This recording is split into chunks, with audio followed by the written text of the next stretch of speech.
Қазақ қаламгерлерінің қара шаңырағына айналған мекеме бүгінде толықтай қалпына келтірілді. Сондай-ақ бірқатар кітаптардың жарыққа шығуына да қала әкімдігі қаржылай қолдау көрсетті. Игі іс бүгінде жүзеге асып, су жаңа 30 авторлық кітап басылып шықты. Бұл ақынның немесе қаламгердің жеке басына ғана емес, бұл қазақ руханиятына, қазақ әдебиетіне жасалып жатқан қамқорлық деп түсіну керек. Ақын жазушылардың шығармашылығын қолдау мақсатында мәдениет және өнер қайраткерлеріне ақшалай сыйақы тағайындалды. Аталған жобаны іске асыру үшін жергілікті бюджеттен 200 миллион теңге бөлінді. 2020 жылы 400 адам шаһар басшысының грантын алған. Бір адамға ақшалай сыйақы мөлшері 500 мың теңгені құрады. Сондай-ақ қала әкімінің тапсырмасымен кітапханалар жүйесін дамыту мақсатында биыл Алматы қаласының орталықтандырылған кітапханалар жүйесінің 10 филиалын жаңғырту жұмыстары жүргізілді. Алматы креатив стратегиясын іске асыру шеңберінде былтыр Алатау креатив хаб мәдени пилоттық жобасының ашылуы өтті. Мақсат қаланың орталық кітапхана жүйесін креативті алаңдардың ірі желісіне айналдыру. Жөндеуден алдында кітапханаға келіп жүрген кезде де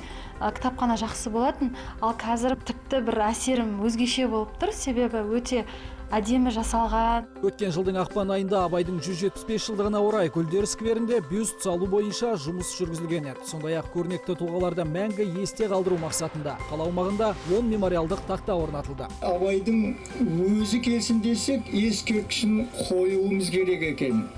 Сонда оның жанынан өтіп бара жатқан адам Абайды көзіменен көргендей болады екен. Атаулы мерекелерге байланысты Алатау дәстүрлі өнер театры мен Республика сарайында, Абай атындағы Қазақ мемлекеттік академиялық опера және балет театрында, сондай-ақ Жүргенов атындағы өнер академиясында түрлі шаралар мен концерттер ұйымдастырылып, флешмобтар өтті. Тек мемлекеттік қуыршақтар театрында 2020 жылы 348 сахналық қойылым қойылған. Пандемияға байланысты ұйымдастырылған 72 мемлекеттік мереке онлайн концерт түрінде өтті. Алматы қаласы музейлер бірлестігінің 7 музейінде іс-шара өткізіліп, келушілер саны 22 мың адамға жеткен. 40 көрме ұйымдастырылып, онлайн форматта экскурсиялар жасалды. 2020 жылы мұражайлардағы экспонаттардың жалпы саны 63 мыңға жуықтады. Сондай-ақ былтыр Алматы зоологиялық паркінде абаттандыру жұмыстары жүргізіліп, зообақта ауданы 10 мың шаршы метр болатын жануарларға арналған қоршаулар мен павильондар жөндеуден өтті. Қалада цирк өнерін дамытуға да көңіл бөлініп, 10 қойылым мен 2 гастрольдік бағдарлама ұйымдастырылған еді. Осылай Қазақ мемлекеттік циркі жалпы 2000-нан аса онлайн іс-шараны көрермендерге тарту етті.